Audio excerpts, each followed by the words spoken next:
Assalamualaikum warahmatullahi wabarakatuh. Selamat malam teman-teman semua. Bertemu lagi dengan saya Bisnya Budiarti dalam mata kuliah penelitian teknologi informatika. Nah, minggu ini kita sudah masuk di pertemuan 2. Di pertemuan kedua, kita akan membahas tentang pengumpulan, pengolahan, dan analisis data. Jadi bagaimana cara kita mengumpulkan data, bagaimana kita melakukan pengolahan terhadap data, dan juga bagaimana cara kita melakukan analisis terhadap datanya. Gitu ya. Nah, yang pertama adalah pengumpulan data, teman-teman. Nah, pengumpulan data ini adalah prosedur yang sistematik dan standar untuk memperoleh data yang diperlukan. Nah, biasanya kalau kita melakukan penelitian, tahapan pertama ini yaitu pengumpulan data, ya. Jadi, di metode pengumpulan data ini ada beberapa, ada 4. Yang pertama adalah observasi atau pengamatan secara langsung, berarti contohnya kita misalkan ingin melakukan riset terhadap suatu organisasi atau suatu sekolah atau perusahaan. Berarti proses observasi adalah kita mendatangi langsung. Jadi karena kita harus melakukan pengamatan secara langsung ke objek penelitian kita, gitu ya.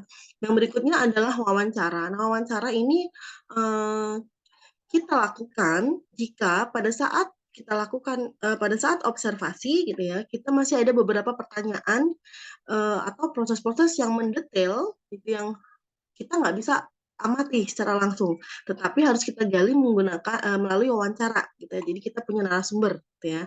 Jadi ada beberapa proses misalkan yang memang tidak kita mengerti gitu ya, kita lakukan dengan mendalami bagaimana proses itu bekerja gitu ya. Itu kita harus menanyakan ke siapa? Ke orang yang melakukannya. Nah, itu kita sebutnya wawancara. Jadi ada narasumbernya. Baik misalkan staf yang berada di perusahaan tersebut atau di organisasi tersebut ataupun misalkan ke kepala divisi atau kepala manajer dan lain sebagainya. Jadi kita melakukan wawancara untuk melakukan penelusuran lebih lanjut terhadap pengamatan kita, gitu ya. Yang ketiga yaitu menggunakan daftar pertanyaan, ya.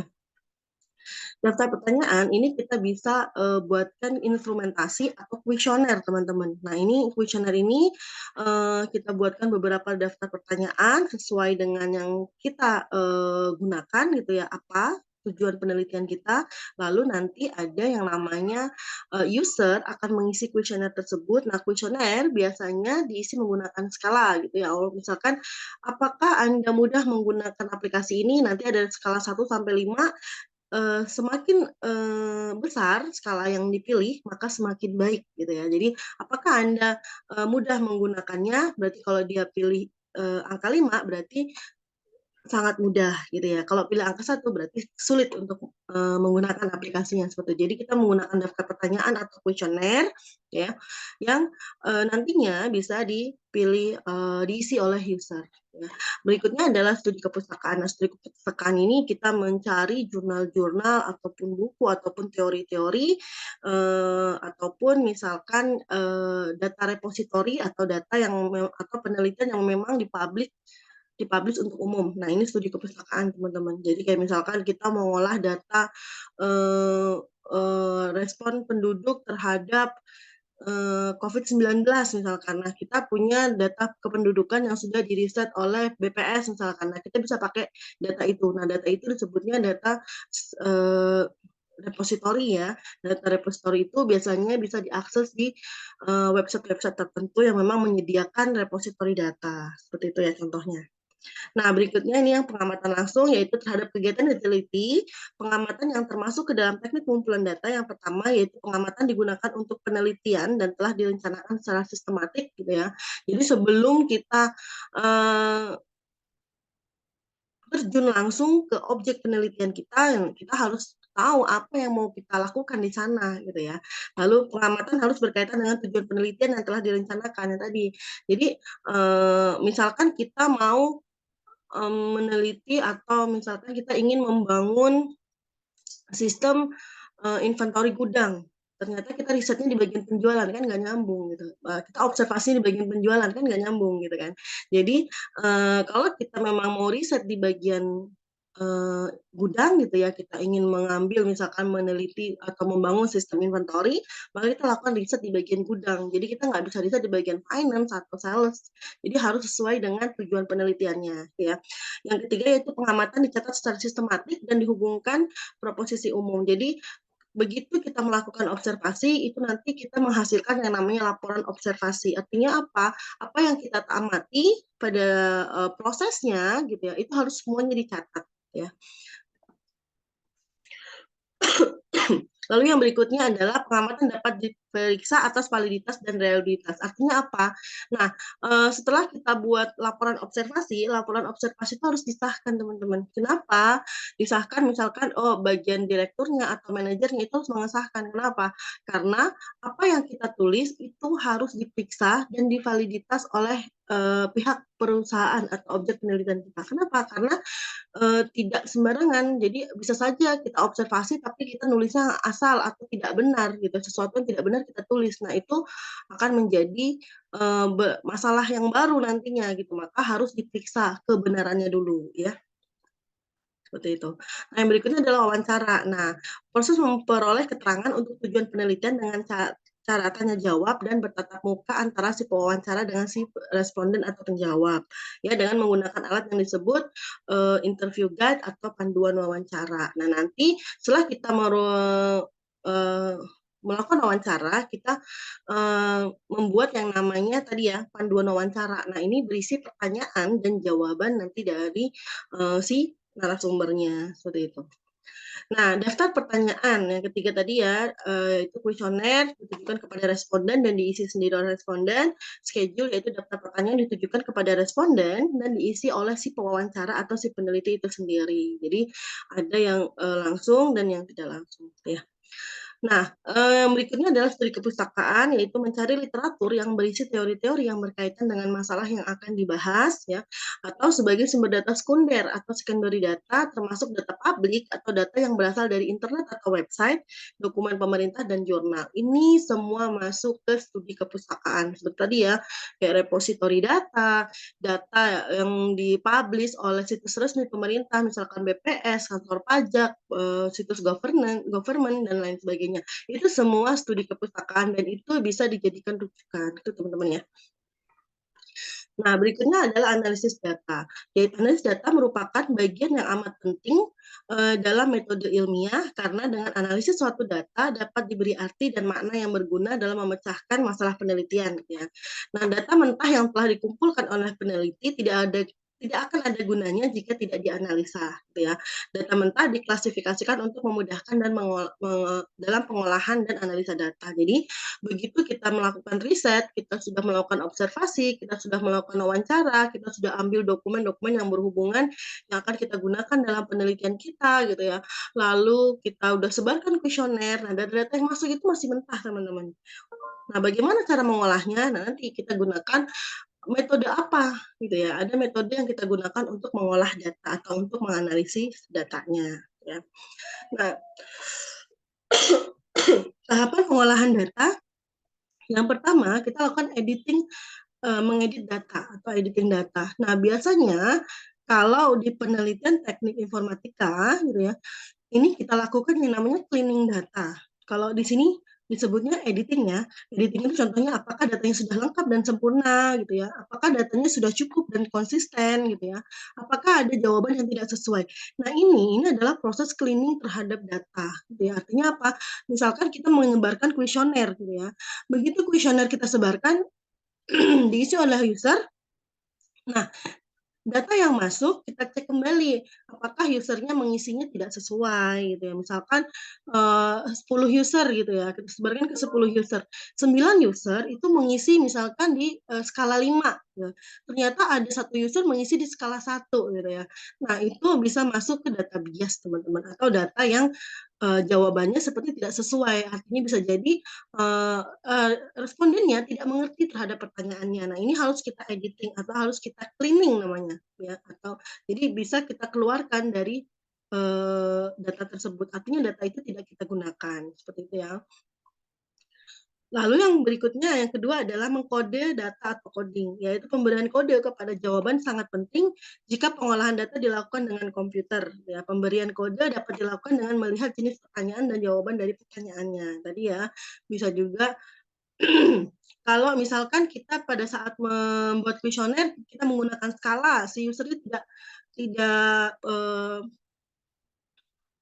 tidak mengerti skala 1 sampai 5 karena dia milih angka, ini pertanyaannya kok jawabannya angka gitu ya. Nah, itu kita bisa ubah misalkan apakah Anda mudah dalam menggunakan aplikasi ini misalkan, nanti jawabannya, eee, tidak mudah, sangat mudah, eee, atau setuju, tidak setuju, sangat kurang setuju, atau sangat tidak setuju. Jadi ada seperti itu. Nah, nanti, eee, jawaban yang dipilih misalkan tidak setuju ini masuk ke 1 gitu ya, masuk ke skala 1. Nanti, kurang setuju skala 2, setuju skala 3, sangat setuju, skala 4 misalkan seperti itu dan seterusnya. Jadi ada pengkodean dari jawaban. Kenapa? Karena biasanya kalau dia menggunakan kuesioner gitu ya, nah itu, penelitiannya kuantitatif, jadi menggunakan angka teman-teman, maka harus diubah dari kode kata-kata seperti setuju, tidak setuju, itu ke dalam angka dulu, kita lakukan pengkodeannya, seperti itu ya. Nah, berikutnya adalah membuat tabulasi. Nah, tabulasi adalah memasukkan data ke dalam tabel dan mengatur angka-angka sehingga mudah dalam menghitungnya. Jadi, tabulasi ini adalah data mentah yang masuk gitu ya, kita ubah ke dalam bentuk tabel. Biasanya ini kita masukkan ke dalam Excel angka-angkanya, teman-teman.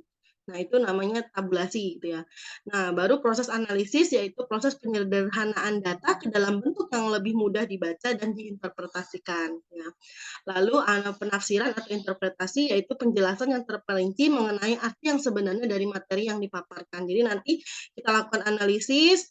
Nah, analisis data ini bisa menggunakan metode supaya apa? Supaya mudah untuk dibaca dan diinterpretasikan oleh kita gitu ya, atau oleh si user pembaca. Gitu. Nah, berikutnya analisis data itu ada deskriptif ya. Analisis deskriptif adalah transformasi data mentah menjadi suatu bentuk yang memudahkannya untuk dipahami serta diinterpretasikan ya, termasuk pengaturan, pengurutan, manipulasi data untuk menghasilkan informasi yang deskriptif ya. Jadi analisis deskriptif yaitu data yang mentah tadi gitu ya, kita ubah menjadi suatu bentuk yang mudah untuk dipahami ya, analisis deskriptif. Tadi misalkan dari angka kita ubah dari huruf kita ubah menjadi angka, dari angka ini kita olah, nanti hasilnya apa kita deskripsikan kembali menjadi kata-kata, seperti itu ya. Nah, terdapat beberapa alternatif cara analisis deskriptif, yaitu tergantung pada tipe pengukuran variabelnya. Jadi, tadi ya, sesuai dengan metodenya, gitu ya. Apakah metodenya kuantitatif atau metodenya kualitatif, gitu. Kalau kuantitatif berarti dari angka kita deskripsikan ke kata-kata, gitu. Tapi kalau dia kualitatif, kita nggak pakai angka, jadi hanya deskripsi kata-katanya saja, seperti itu. Nah, definisi penelitian kualitatif, ya.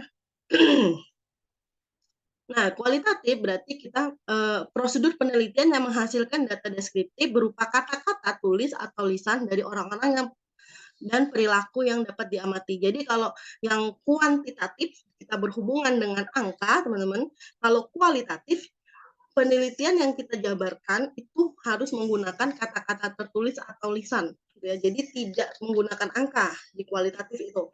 Kalau kita menghitung kayak hasil kuesioner, lalu kita menghitung dari dokumen, itu menggunakan analisisnya kuantitatif, gitu ya, kuan. Jadi kuantitatif itu banyak ya, jumlah, berarti kita menggunakan angka.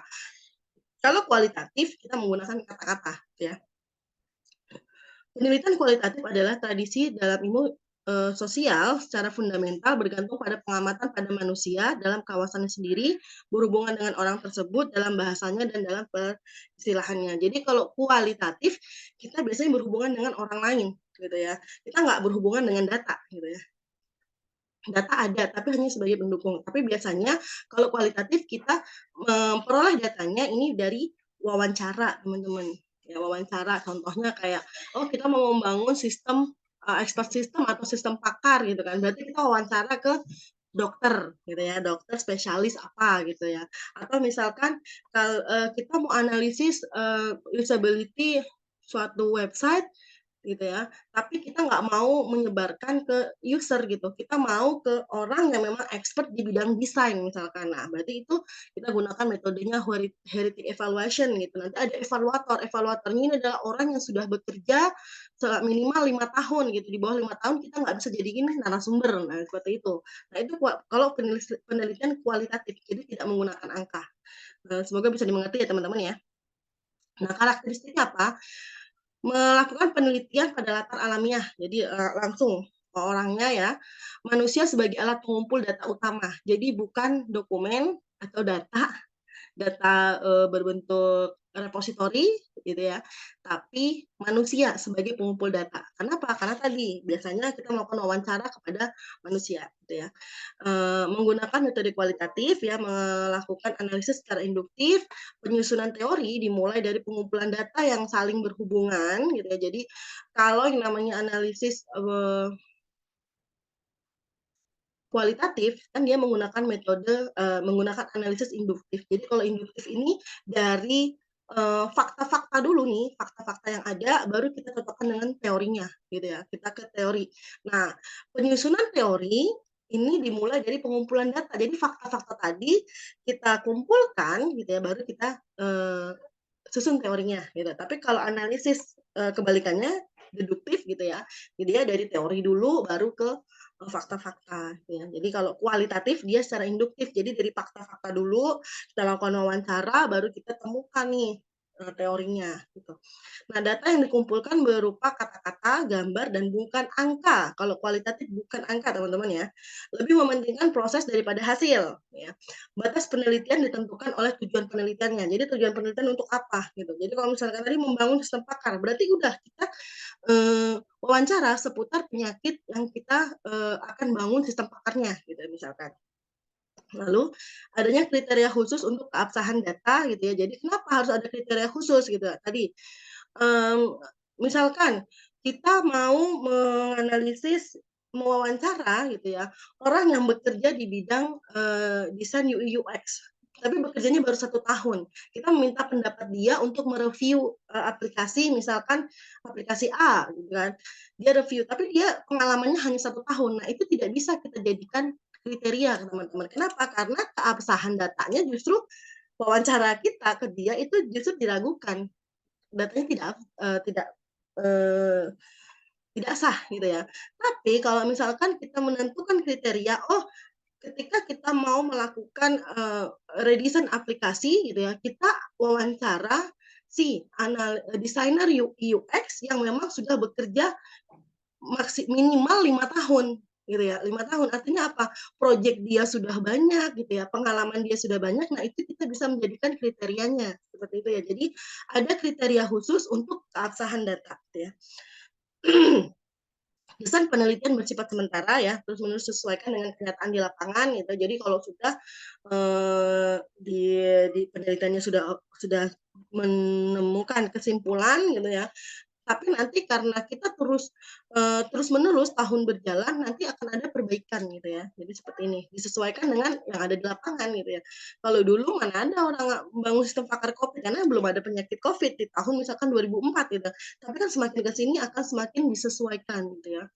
Lalu hasil penelitian dirundingkan dan disepakati bersama gitu. Kenapa? Karena tadi pengumpul data utama kita adalah si narasumber gitu ya. Jadi kita harus sepakati antara, narasumber dan juga si peneliti. Apakah sudah jelas nih gitu hasilnya. Nah, analisis data kualitatif, atur dan siapkan data untuk analisis ya, baca seluruh data, dapatkan gambaran masalah secara keseluruhan, lalu mulai analisis dengan proses kodifikasi ya, lalu susun suatu deskripsi dari objek penelitian gitu ya, baik dalam bentuk kategori atau tema gitu ya. Lalu interpretasikan dan beri makna bagi tema, tulisan atau gambar dan sebagainya ya.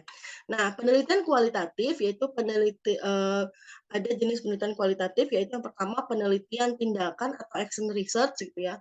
Yang kedua studi kasus, etnografi dan grounded theory. Nah, penelitian tindakan atau action research ini kayak misalkan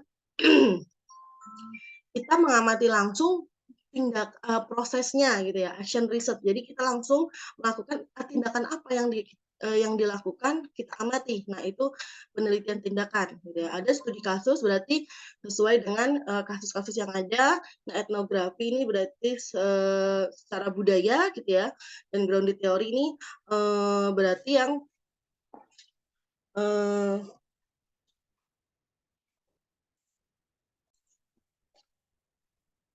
kita menggali ya kita menggali informasi atau data dari narasumber gitu ya, tetapi pertanyaannya ini tidak kita buat secara spesifik atau tidak kita susun. Pokoknya kita kita menggali datanya gitu ya, menggali data dari si narasumber, tapi pertanyaannya tidak spesifik gitu. Jadi kita mengalir saja dengan narasumber seperti itu ya.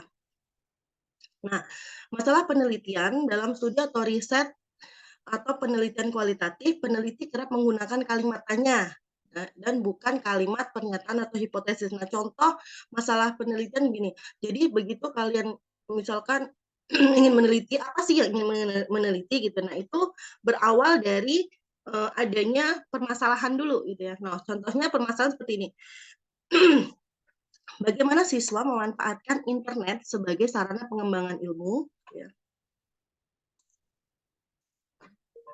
Nah, ini pertanyaannya, teman-teman. Pertanyaannya, bagaimana siswa memanfaatkan internet sebagai sarana pengembangan ilmu? Ya, jadi ini masalah penelitian. Nah, nanti masalah ini kita selesaikan bagaimana dengan metode apa. Nah, itu seperti itu. Jadi dimulai dari kalimat tanya. Gitu. Jadi nanti begitu kalian menyusun skripsi, ada identifikasi masalah gitu ya, identifikasi masalah penelitian, maka yang namanya identifikasi masalah harus dimulai dari kata tanya, ya bagaimana, mengapa, gitu ya. Nah, paradigma adalah suatu dasar sementara yang dapat diterima pada suatu disiplin. Ya. Pada umumnya diterima sebagai skema bagi pemilihan dan pemecahan masalah, asumsi dasar sekaligus penjelasan. Jadi ini paradigma ya, dasar sementara yang dapat diterima dari penelitian kita apa gitu ya. Nah, ini contohnya, ini paradigma alamiah dan ilmiah gitu ya. Nah, kalau yang ilmiah dia kuantitatif analisisnya atau metodenya, kalau dia alamiah, dia kualitatif, ya. Kuantitatif dan kualitatif. Nah, nanti di sini ada perbedaannya. Yang pertama dari teknik yang digunakan, ya. Nah, apa sih teknik yang digunakannya, gitu? Nah, yang pertama, kalau dia ilmiah atau kuantitatif, gitu ya, maka dia tekniknya adalah kuantitatif, yaitu menggunakan angka, ya. Sementara kalau dia kualitatif gitu ya, maka alamiah dia kualitatif, nah dia berarti tidak menggunakan angka gitu ya. Jadi tadi pertanyaan-pertanyaan atau hasil analisisnya dicatat menggunakan kata-kata. Nah, bagaimana dengan kriteria kualitasnya gitu ya? Kalau dia alamiah, ilmiah gitu ya, dia menggunakan rigor atau rigor dan kesahihan objektivitas gitu ya. Apa itu rigor ya? Nah, rigor adalah seperti metode penelitian ya untuk menggali pengaruh penting ya dalam penelitian tersebut. Kira-kira apa gitu ya? Itu kriteria kualitasnya. Nah, sedangkan kalau dia alamiah, dia relevansi. Relevansinya bagaimana gitu ya? Nah, kalau dia sumber teori, ya, kalau dia ilmiah atau kuantitatif itu berdasarkan teori, sedangkan kualitatif dari dasar pengamatan. Gitu. Jadi makanya tadi kalau dia kuantitatif itu analisisnya deduktif gitu ya. Kalau kualitatif analisisnya induktif gitu ya. Kenapa? Karena kalau kuantitatif dia dari teori dulu ke fakta, kalau dia kualitatif dia dari fakta dulu baru ke teori. Jadi kita lihat pengamatan dulu gitu ya. Faktanya itu seperti apa. Nah, kalau kausalitas atau di kuantitatif, dapatkah variabel X menyebabkan Y? Gitu ya. Kalau kualitatif, apakah X menyebabkan Y? Jadi pembuktian. Kalau kuantitatif ini masih kayak pertanyaan, gitu ya.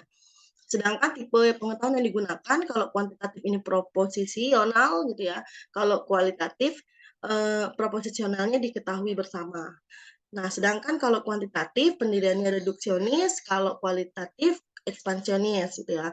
Nah, kalau secara maksud gitu ya, di kuantitatif ini dia sifatnya adalah verifikasi, sedangkan kalau kualitatif langsung ekspansionis gitu ya. Jadi langsung pembuktian ya.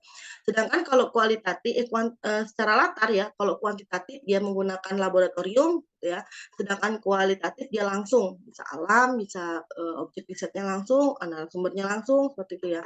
Lalu perlakuannya stabil, kalau kualitatif ini bervariasi. Kenapa? Tadi makanya harus ada kriteria khusus. Kenapa? Bisa jadi pendapat dari orang yang pengalaman kinerjanya 1 tahun dengan pendapat dengan orang yang pengalaman kinerjanya 5 tahun itu akan berbeda. Nah, makanya jatuhnya variasi gitu ya. Nah, satuan kajian untuk kuantitatif yaitu variabelnya kontrol, sedangkan kualitatif yaitu pola-pola turut campur gitu ya atas apa gitu ya.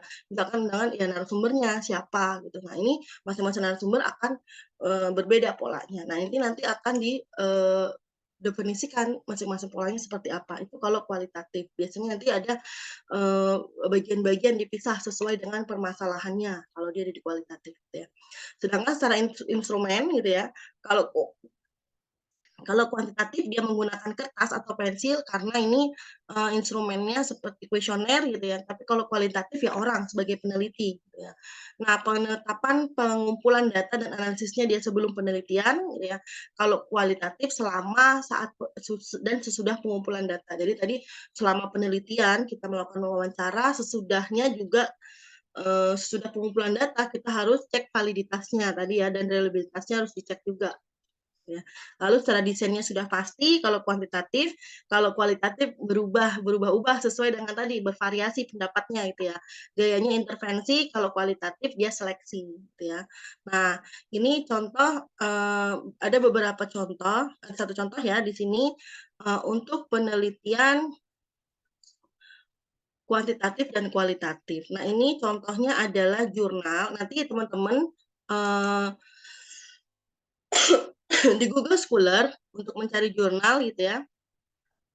Di Google Scholar kalian ketik aja misalkan nih, kalau ini saya analisis usability misalkan. Nah, tadi untuk yang kuantitatif dia menggunakan metode SWOT gitu ya, System Usability Scale. Nah, ini misalkan evaluasi usability website Shopee menggunakan sistem usability scale berarti objek penelitiannya adalah website Shopee ya. Metode yang digunakan yaitu SWOT. Nah, ini mereka melakukan penelitian dari website Shopee. Nah, mereka menyebarkan kuesioner, teman-teman. Nah, ini pertanyaan menggunakan kuesioner. Nah, nanti di Skorsus dia menggunakan angka di sini. Nanti dia dapat di angka berapa, gitu ya. Lalu range-nya apa, keterangannya apa, seperti itu. Nah, ini contoh kuesionernya nih. Nah, biasanya kalau penelitian kuantitatif, gitu ya, dia menggunakan kuesioner seperti ini, teman-teman. Ya, menggunakan kuesioner seperti ini. Nah, nanti setelah dilakukan penyebaran kuesioner gitu ya, mereka menemukan data nih, misalkan ini hasil perhitungan kuesioner SUS. Nah, ini responden 1 sampai dengan 15. Jadi ada 15 responden nih. Nah, responden 1 skornya 67,5 gitu. Sorry, ini sampai 30 responden ya. Nah, responden 1 skornya 67,5 sampai dengan responden 30 ini skornya 50. Nah, ini skor rata-ratanya 67,8. Nah, ini menggunakan data nih, data kuesioner nih, angka ya, teman-teman. Nah, nanti dari angkanya ini gitu ya, nanti masukkan ke tabel penelitiannya gitu. Nah, misalkan di uji normalitasnya dia normal gitu ya, karena lebih besar dari 0,05. Nah, di sini tabel signifikansinya 0,07 skor dari skornya tadi gitu ya.